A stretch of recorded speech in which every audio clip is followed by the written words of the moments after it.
नमस्कार दोस्तों, आज से हम शुरू कर रहे हैं एक जेन्युइन गाइडेंस का पूरा एक सीक्वेंस तैयार कर रहे हैं हम, जिसमें कि आप सभी के जो भी क्वेश्चंस हैं कि हमारा एक करियर को लेकर हमें क्या करना चाहिए, तो वो जो भी क्वेश्चंस हमारे पास जो क्वेरीज आती हैं, चाहे वो सोशल मीडिया से आएँ, चाहे कोई टेलीफोन से कोई हमें करके पूछता है या कोई हमारे को पर्सनली भी विज़िट करते हैं, तो उनमें से कुछ क्वेश्चंस लेकर, क्योंकि एक वीडियो में बहुत सारे क्वेश्चंस लेने बहुत लंबी हो जाएगी, तो मैं ये कोशिश करूँगा कि हर एक वीडियो में 2 से 3 क्वेश्चंस लेने की, और उसका करियर पाथ क्या होना चाहिए या हमारी तरफ से क्या सजेशन है, उसे क्या करना चाहिए, वो इस वीडियो के माध्यम से आप लोगों तक पहुँचाने की।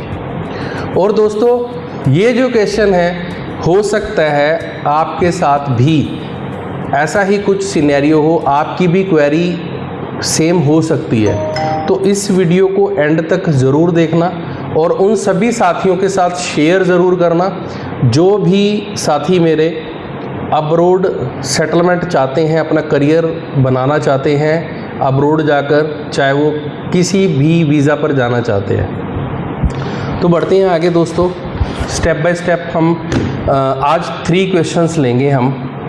तो सबसे पहला क्वेश्चन मेरे पास एक क्वेरी थी मिस्टर कमल, हिसार, हरियाणा से। इनकी क्वेरी ये थी कि ये 10th पास हैं और 23 इयर्स ओल्ड हैं, और ये अभी एक शॉप पर लगे हुए हैं और कैश में सैलरी आती है। सैलरी लगभग 11,500 रुपये की कैश में सैलरी आती है इनकी, और अभी ये अनमैरिड हैं। ये इनका जो प्रोफाइल है, और इसके साथ साथ इनका जो फाइनेंशियल प्रोफाइल है, हमने जब पूछा कि आपके पास फंड्स कितने हैं, तो इन्होंने कहा कि मेरे पास फंड्स नहीं है, मेरे पास 2-3 लाख रुपए से ज़्यादा का अरेंजमेंट नहीं हो सकता। और जब हमने इनसे पूछा कि आपका टारगेट क्या है, आप कहाँ जाना चाहते हो, तो ही सेड कि मेरे कुछ रिलेटिव्स और मेरे फ्रेंड्स हैं, यूरोप कंट्री में भी हैं 2-3 में, और कनाडा भी हैं। तो उन्होंने किसी से भी सलाह ली होगी अपने एरिया के किसी कंसल्टेंट से, या कई बार क्या होता है कि यूट्यूब पे वीडियोस लोग देखते हैं, वहाँ से भी लोग सोचते हैं कि क्या करें। तो इनको किसी ने गाइड किया था कि यूरोप का या कनाडा का हम टूरिस्ट वीज़ा लगवा देंगे और वहाँ जाकर आप सेटलमेंट हो सकते हो। तो पहला तो आपने जो प्रोफाइल समझा, आपके साथ भी रिलेट हो सकता है, जो भी व्यूअर्स हैं इनमें से किसी के साथ। तो ऐसे प्रोफाइल को करना क्या चाहिए? देखिए, एक तो 10th पास है, एजुकेशन ज़्यादा नहीं है, सिंगल है, अनमैरिड है, 23 साल का बच्चा है, और कैश में बेचारा सैलरी लेता है, और आज तक ITR भी नहीं भरी है। तो टूरिस्ट वीज़ा की अगर हम बात करते हैं, क्योंकि इसको किसी ने गाइड किया कि उसका हम ना तेरा विजिटर वीज़ा, टूरिस्ट वीज़ा लगा देंगे और तू अकेले का लगा देंगे और चला जाएगा। तो देखिए दोस्तों, पहले तो इतनी कम एज पर जो टूरिज़्म पर्पज़ के लिए या फेक इनविटेशन लगाकर कुछ लोग काम कर देते हैं, ऐसा विजिटर वीज़ा की एप्लीकेशन आज की डेट में अगर आप लगाते हो यूरोप की किसी कंट्री में, या आप कनाडा की लगाते हो, तो आपका 99% चांस है कि आपका वीज़ा रिफ्यूज़ होगा। ठीक है, तो इतनी कम एज, इतनी कम पढ़ाई, और आपके पास कोई एविडेंस भी नहीं है, अगर आप फेक डॉक्यूमेंट्स के ऊपर काम करते हो तो आपका बैन भी लग सकता है। जिस तरीके से आज की डेट में एम्बेसीज स्ट्रिक्ट हैं, चाहे वो कैनेडियन एम्बेसी है, चाहे वो आप यूरोप की इमिग्रेशन की बात करते हो, आप कोई भी कंट्री उठा लो, तो वो टाइट है, स्ट्रिक्ट है। तो इसलिए ऐसा रिस्क लेने की कोई ज़रूरत नहीं है। अब आप के लिए इस तरह के प्रोफाइल के लिए सजेशन क्या है हमारी तरफ से कि वो क्या कर सकते हैं, क्या करना चाहिए? क्योंकि यहाँ पर आपका अगर 10-12 हज़ार रुपये आप कमा रहे हो और इतनी कम एजुकेशन है, तो इट इज़ वेरी ऑब्वियस कि आप 10 साल भी अगर आप काम कर लोगे तो आपको बहुत बड़ी अपॉर्चुनिटी यहाँ मिलना बहुत ही मुश्किल है। और अगर आप जॉब में ही हो, हाँ, कोई बिज़नेस कर सकते हो यहाँ पर इंडिया में, तो वो बात अलग है। अगर आपके पास फंड्स हैं और कोई बिज़नेस कर सकते हो, और हो सकता है धीरे धीरे आपके अंदर वो स्किल्स डेवलप होती जाएं कि बिज़नेस को अच्छे से रन कर लो। बट अगर आप ये चाहते हो कि जितना जल्दी जाके हम अब्रोड चले जाएं, कमा लें, कुछ ऐसा रास्ता बना लें जिससे मेरी लाइफ, मेरे परिवार की लाइफ और आने वाले जो मेरा फ्यूचर है, चाहे आप मैरिज करेंगे, आपके बच्चे होंगे, तो उनका अगर फ्यूचर आपने सही करना है तो क्या करना चाहिए। तो देखिए, आज ऐसे प्रोफाइल के लिए सबसे पहला ऑप्शन आज की डेट में 10th पास है, 23-24 साल का बच्चा है और कैश में काम करता है किसी दुकान पर, ऐसे प्रोफाइल के लिए क्या करना चाहिए कि उसको पहले तो ये चूज़ करे कि वर्क परमिट पे जाए। ठीक है, वर्क परमिट ले और वर्क वीज़ा के ऊपर ही वो जाए, और वर्क परमिट भी लॉन्ग टर्म का होना चाहिए, कोई शॉर्ट टर्म या सीजनल वीज़ा के ऊपर मत जाए, क्योंकि सीजनल वीज़ा उसमें क्या होता है, कोई एक्सटेंशन नहीं मिलती। ठीक है, मोस्ट ऑफ द केसेस में, तो इसलिए वो लॉन्ग टर्म वाले ही वर्क वीज़ा पर जाए। ठीक है, जिसमें कॉन्ट्रैक्ट आपको 1 साल से ज़्यादा 2 साल 3 साल का इस तरह से आपको मिलता है। दूसरी बात है कि किन कंट्रीज़ में वो जा सकता है, किन कंट्रीज़ में वो एलिजिबल है। अब देखिए 10th पास है और इंग्लिश भी, इट इज़ वेरी ऑब्वियस कि 10th पास बच्चा ना मोस्टली, मतलब मैं ये हर किसी के लिए नहीं है, बट 99% लोग इंग्लिश में इतना फ्लुएंस नहीं होते, इंग्लिश में कम्युनिकेट नहीं कर पाते। तो उनके लिए अगर वो सोचें कि सारी कंट्री ही के लिए एलिजिबल है वर्क परमिट के लिए, क्योंकि ऐसा नहीं है। तो वर्क परमिट के लिए अगर हम बात करते हैं कि अगर आप गल्फ़ कंट्री में जाते हो, वो तो एक बात अलग है कि गल्फ़ कंट्री में जाना चाहते हो आप। गल्फ़ कंट्री में आज की डेट में 25-30 हज़ार रुपये 12 घंटे की सैलरी वो देते हैं, ज़्यादा नहीं देते हैं। लेकिन अगर आप ज़्यादा पैसा कमाना चाहते हो तो कहाँ जाएं? तो फ्रेंड्स, आपके लिए यूरोपियन कंट्री, चाहे वो शेंगन जोन में है चाहे वो शेंगन जोन में नहीं है, तो इन किसी कंट्री में आपने जाना है। मैं कंट्री का नाम बोलने जा रहा हूँ, इन कंट्री में आप ट्राई करें वर्क परमिट या वर्क वीज़ा के लिए। ठीक है, पहली कंट्री है, आप नॉन शेंजन कंट्री की मैं बात करूँ तो पहला है साइप्रस। साइप्रस में अभी वो नॉन यूरोपियन कंट्रीज़ में से वर्कर्स को ले रहे हैं। ज़्यादातर जो वो ले रहे हैं कंस्ट्रक्शन वर्क, अगर आपको आता है, या कंस्ट्रक्शन हेल्पर की जॉब पर ले रहे हैं, वेयर हाउस वर्कर की पोजीशन पर ले रहे हैं। ठीक है, तो इस तरह के काम में आप साइप्रस जा सकते हो। इसके अलावा आप सर्बिया जा सकते हो, अल्बानिया जा सकते हो, बेलारूस जा सकते हो, रशिया जा सकते हो। ठीक है, तो ये कंट्रीज़ हैं जहाँ पर आपका प्रोफाइल एलिजिबल है, आप जा सकते हो वर्क परमिट के ऊपर वर्क वीज़ा लगाकर। लॉन्ग टर्म कॉन्ट्रैक्ट पर ही जाना है आपने, कोई टूरिस्ट वीज़ा पर नहीं जाना। कोई भी आपको अगर कहता है कि मैं टूरिस्ट वीज़ा पर भेजकर मेरा बंदा बैठा है वहाँ पे कन्वर्ट कर दूंगा, ऐसा कोई रूल नहीं है। वहाँ पर आप ऐसे कोई कन्वर्ट हो जाता है। ठीक है, अगर आप टूरिस्ट वीज़ा पे जा रहे हो तो टूरिस्ट वीज़ा, विजिटर वीज़ा किसी भी कंट्री का है तो आपको अलाउड नहीं है कि आप वहाँ पर उस वीज़ा के ऊपर काम कर पाओ। आपको वर्क वीज़ा लगाना पड़ेगा, उसके लिए वर्क परमिट लेना पड़ेगा, आपके पास जॉब ऑफ़र चाहिए तो आप यहीं से ही job offer, work permit, work visa लगा कर ही जाओ। ठीक है, अगर हम बात करते हैं कि शेंजन कंट्री में कौन सी ऐसी कंट्री हैं जहाँ पर मेरा मतलब जैसे 10th पास आउट है और एज का भी फैक्टर है, तो कहाँ पर मेरा प्रोफाइल एक्सेप्ट हो सकता है। तो पहली कंट्री है, आप पुर्तगाल में जा सकते हो। पुर्तगाल में आप एग्रीकल्चर, हॉर्टिकल्चर, फ्रूट पिकिंग, इस तरह की जॉब्स जो होती हैं वहाँ पर जा सकते हो। कंस्ट्रक्शन हेल्पर की जॉब पर जा सकते हो आप, या जनरल हेल्पर की जॉब पर जा सकते हो। इसमें भी आपने 1 साल रिन्यूएबल कॉन्ट्रैक्ट ही लेना है, उसके ऊपर ही आपने जाना है। ठीक है, शॉर्ट टर्म वाले पे आपने नहीं जाना, या सीजनल वगैरह पे। दूसरी कंट्री आप माल्टा जा सकते हो। माल्टा में भी आपको जनरल हेल्पर की, कंस्ट्रक्शन वर्कर की, या फिर वेयर हाउस में जॉब मिल सकती है। तीसरा है आपका इटली। इटली में आपने सुना होगा कि बहुत सारे लोगों को पता ही होगा कि इटली में बहुत सारे हमारे इंडियंस जाते हैं। तो वो मोस्ट ऑफ द केसेस में क्या होता है कि उनको ये पता है कि वो खेती बाड़ी वाले पेपर पर जाना है, लेकिन वो फ्रेंड्स वो सीजनल डॉक्यूमेंट है, वो 9 महीने का ही वीज़ा लगता है, 9 महीने का ही आपका सीजनल कॉन्ट्रैक्ट आता है। उसमें क्लिक वाला सिस्टम होता है जो नूला ओस्टा बोलते हैं वर्क परमिट को, वो 9 महीने का आता है। ठीक है, तो 9 महीने वाले डॉक्यूमेंट पे जाना थोड़ी प्रॉब्लम होती है, क्योंकि आप जैसे न्यूज़ भी सुन के देखना, आप देखना भी यूट्यूब पे भी बहुत सारी डाली हुई हैं, और अभी वहाँ की गवर्नमेंट ने भी स्ट्रिक्टनेस करी है कि 9 महीने वाले पेपर पर जब बच्चे जाते थे तो उनको काम नहीं दिया जाता था, शोषण भी होता था। तो 15-15, 20-20 लाख रुपए भी लिए जाते थे, फिर दोबारा से उनके पेपर क्लिक कराए जाते थे, TRC कार्ड बनवाते थे, बट वो भी सीजनली होता था। तो आप सीजनल पे मत जाओ, आप नॉन सीजनल वाले लॉन्ग टर्म पे जाओ। आप D1 कैटेगरी का वीज़ा पर ही जाना है आपको, ठीक है। तो आप D1 कैटेगरी के वीज़ा पर जाना है आपको। तो ये मैंने जो शेंजन जोन की आपको 3 कंट्री बोली हैं, पुर्तगाल, माल्टा और इटली।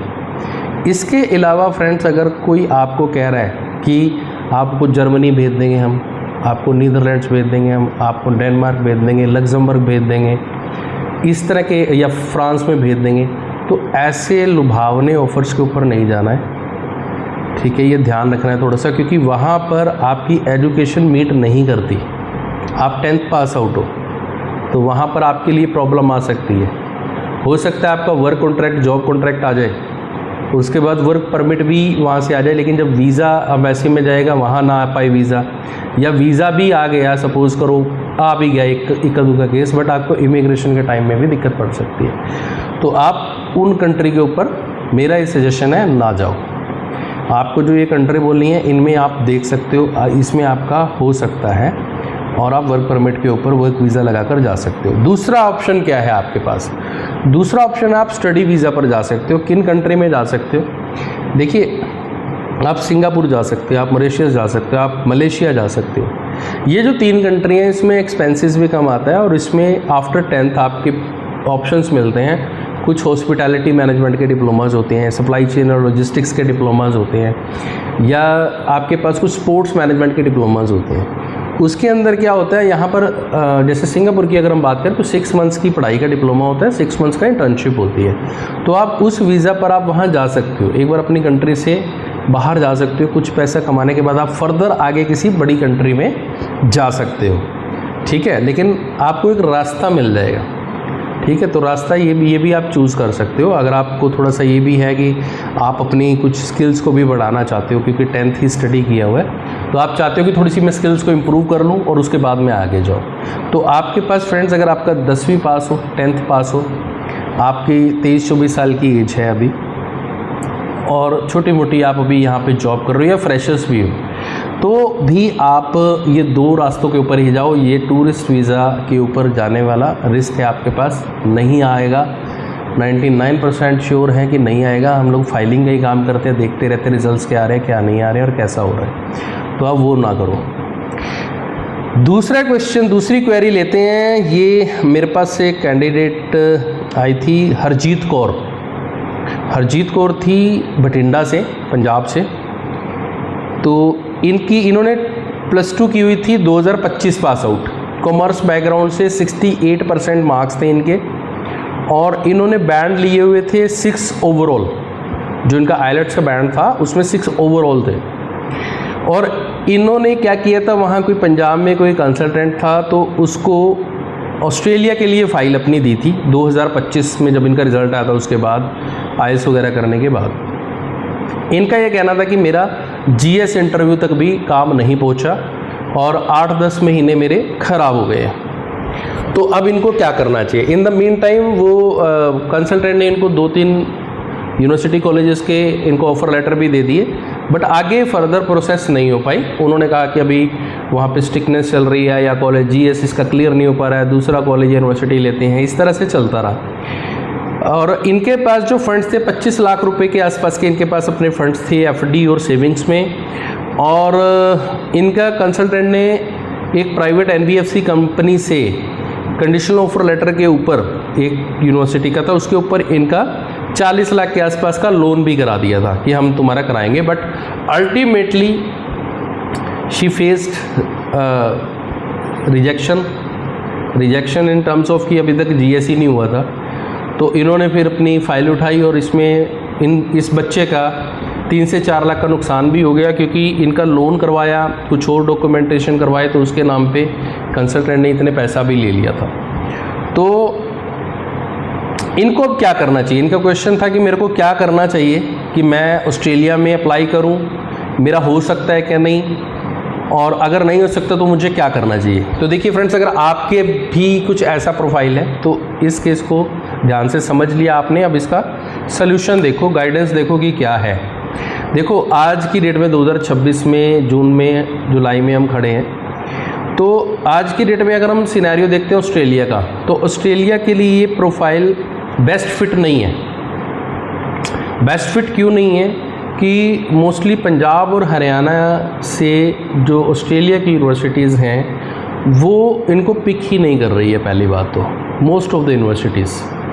और अगर कोई इक्का दुक्का कर भी लेती है वो कंडीशनल ऑफ़र लेटर देते हैं। उनका सिस्टम क्या होता है कि उनका जो कंडीशनल ऑफ़र लेटर देने वाली जो टीम है, ठीक है ना, वो एक अलग टीम है, लेकिन जो पीछे जो जीएस के लिए रिक्वायरमेंट्स को पूरा देखती है, पूरा गो थ्रू करती है प्रोफाइल को, आपके एकेडमिक्स प्लस फाइनेंशियल को, जब वो चेक करती है तो वो आपको डिक्लाइन कर देती है, उस एप्लीकेशन को रद्दी में डाल देती है। ठीक है, तो आपने इस चीज़ को समझना है कि आपका कंडीशनल ऑफर लेटर आ गया है, आप खुश ना हो जाएं, क्योंकि आपका मेन मकसद क्या होना चाहिए कि आपका कोई ऐसा कोर्स या यूनिवर्सिटी कॉलेज मिले या ऐसी कोई कंट्री मिले जहाँ पर आपके वीज़ा एप्लीकेशन लगने के बाद वीज़ा आने की सक्सेस मिल सके।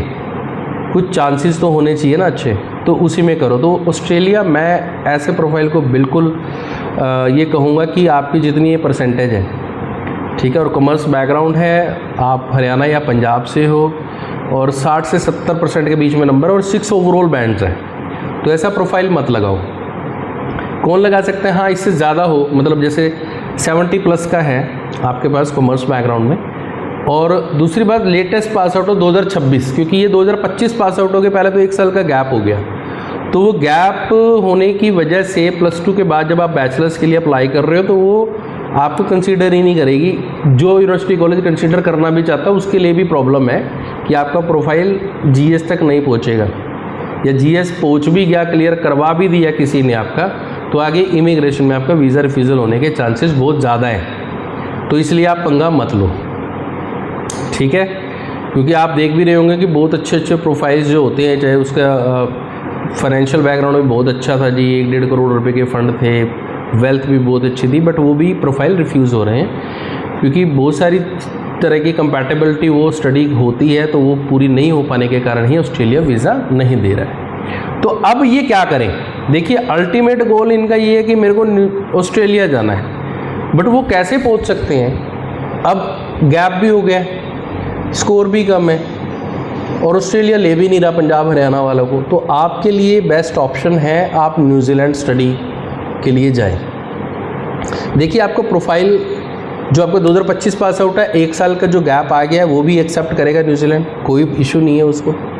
आप जब बैचलर्स डिग्री में जाते हैं, चाहे आप कोई 2 साल का कोई डिप्लोमा लेते हैं, वो भी ग्रीन लिस्ट वाला कोई ऐसा जिससे कि आपकी स्टडी कंपैटिबल हो जाए, ठीक है। आप दोनों ही तरह के केसेस में जाकर, यानी कि चाहे लेवल 5-6 में जा रहे हैं, तो उस स्टडी में जाकर आप न्यूजीलैंड का वीज़ा ले सकते हैं, क्योंकि आपको जो बैंड्स की रिक्वायरमेंट है वो भी फुलफिल है। 1 साल से ज़्यादा का गैप वो न्यूजीलैंड एक्सेप्ट कर रहा है, और जो आपके पास फंड्स हैं, जैसे 25 लाख रुपए के आसपास के इनके अपने फ़ंड हैं, लोन हुआ है, तो लोन जो हुआ है उसको न्यूजीलैंड के लिए हम ट्रांसफ़र कर सकते हैं, ठीक है ना।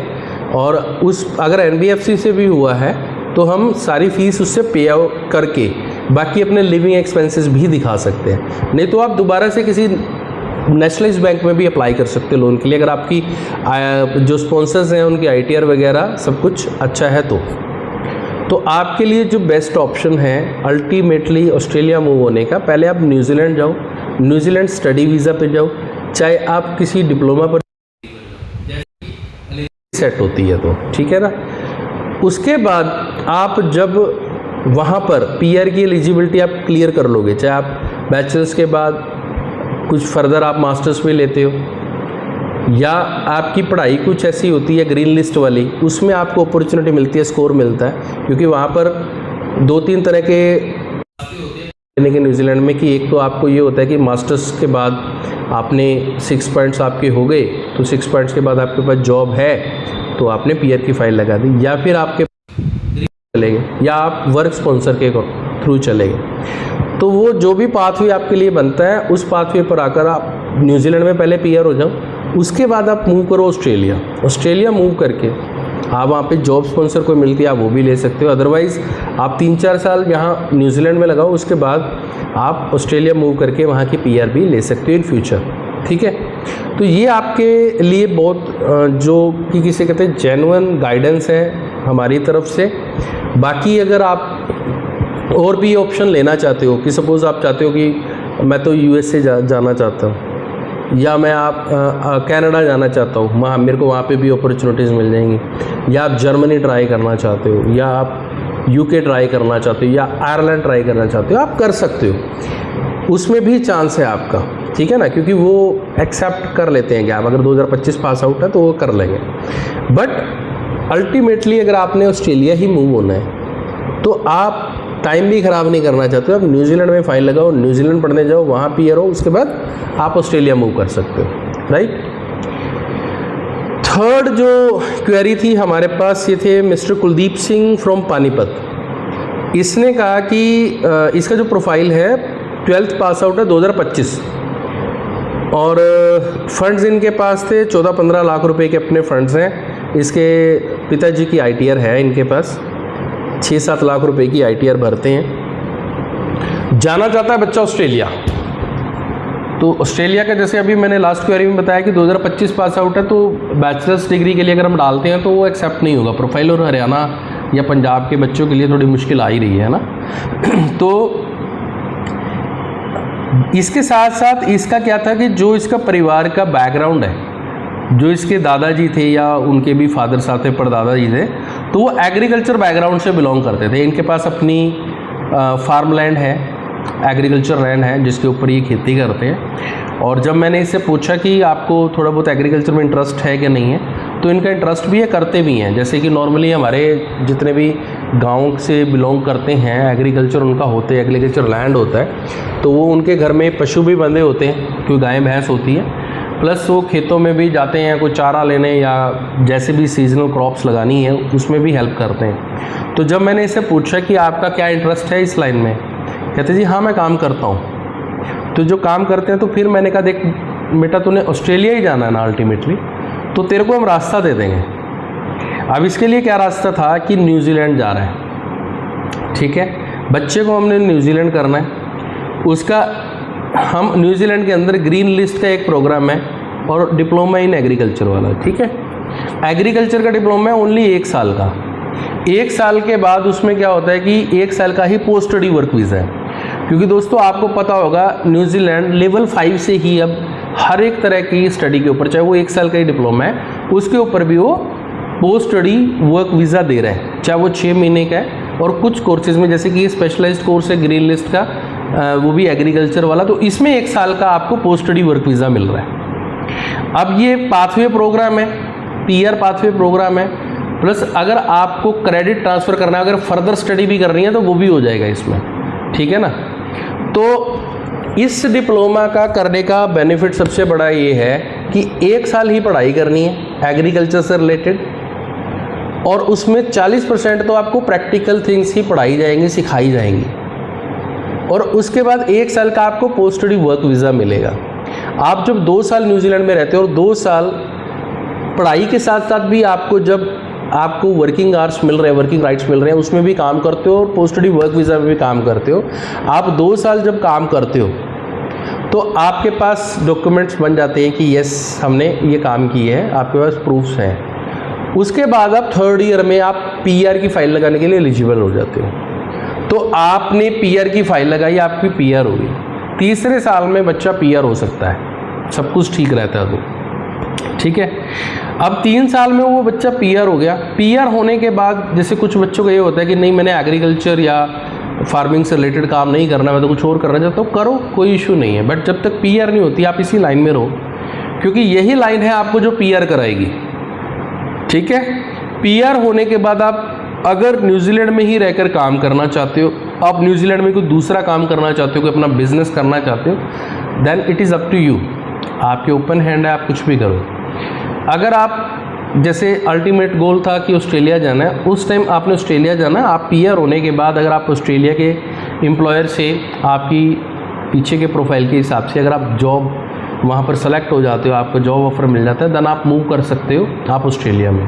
नहीं तो आप 4 साल जब यहाँ रहने के बाद, 4 साल PR के बाद आप न्यूजीलैंड में रहते हो, तो आप बहुत सारे लोग मूव हो जाते हैं ऑस्ट्रेलिया, वहाँ की PR ले लेते हैं, है ना। रास्ते हैं आपके पास, लेकिन आपने कौन सा रास्ता पकड़ना है जिसमें आपकी मंजिल मिलेगी, इसी के लिए हम आपको गाइड कर रहे हैं, ठीक है। और हमारी हमेशा से ही कोशिश ये रहती है कि हम किसी भी पर्सन का जो भी प्रोफाइल है उसके प्रोफाइल के अकॉर्डिंग एक बेस्ट गाइडेंस दें, बेस्ट रास्ता दिखाएं, चाहे वो हमसे काम कराए, वो किसी से भी काम कराए, कोई इशू नहीं है। लेकिन हमारा ये मोटिव होता है कि उसको एक ऐसा रास्ता दिखाएं जो कि प्रैक्टिकली पॉसिबल हो पाए और आगे जाकर उसका करियर भी अच्छा बन पाए। और जो भी हम काम भी पकड़ते हैं तो उसमें भी हम 100% कोशिश ये करते हैं कि उसका विन विन कंडीशन लाकर काम करके दें। इसी कोशिश के साथ इस वीडियो में ये हमने 3 क्वेरीज ली और मैं आशा करता हूँ कि आप लोगों को ये जो मैंने गाइडेंस दी है या इससे रिलेटेड जो भी प्रोफाइल्स आप जो भी व्यूअर्स हैं आपके भी अगर मैच करते हैं तो इसको आप फॉलो करेंगे। ज़्यादा जानकारी के लिए या अपने प्रोफाइल के असेसमेंट के लिए या आपकी कोई दिमाग में कोई भी क्वेरी है आपकी अपने प्रोफाइल को लेकर या किसी कंट्री को लेकर, आप इस वीडियो में कमेंट बॉक्स में आप कमेंट कर सकते हैं या आप स्क्रीन पर दिए नंबर पर कॉल कर सकते हैं, व्हाट्सएप पर अपना मैसेज छोड़ सकते हैं। मैं पूरी कोशिश करूंगा कि आपकी क्वेरीज का solution as soon as possible दे पाऊँ, वीडियो के माध्यम से या आपकी कॉल के माध्यम से या ईमेल के माध्यम से। Thank you very much. नमस्कार।